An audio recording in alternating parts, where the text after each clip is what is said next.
Bonjour à tous, nous poursuivons avec la deuxième Mishnah du troisième Pérec. La Mishnah nous dit ici à Motzi Shivret Slamim, si quelqu'un a trouvé des morceaux d'une statue, ma statue a été brisée et il y a des morceaux qu'on a trouvés, Aril ou Mutarim. Ces morceaux sont permis, on pourra les utiliser. Pourquoi? Le Barthénora nous explique parce que si la statue était entière, il y a un doute. Est-ce qu'elle a été adorée ou pas?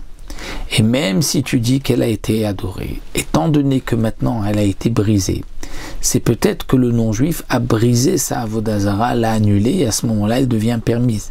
Et donc nous avons un Sefek Sfeka pour permettre ce morceau, ce débris, ce morceau de statue. Ça, c'est ce que Barthénora nous rapporte, mais que Mefarshim nous disent que ça, c'est l'opinion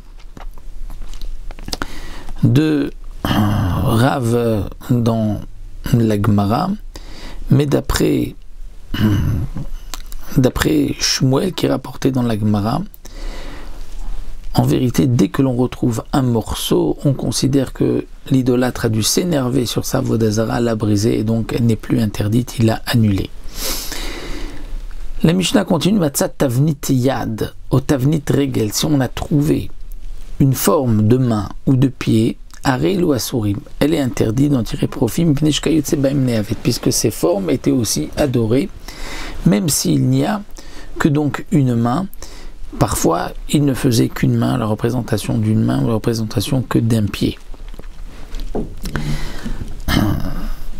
D'après certains Mefarshim, on parle dans le cas où on voit que cette main et ce pied n'ont pas été brisés d'une statue. On voit que ça a été fabriqué de cette manière, et donc c'était l'habitude aussi des idolâtres de l'époque de servir, d'adorer de telles représentations. D'après d'autres, il s'agit vraiment d'un morceau qui serait brisé, mais que malgré tout, les idolâtres continuaient à adorer, et donc c'est pour cela que la Mishnah nous les interdirait.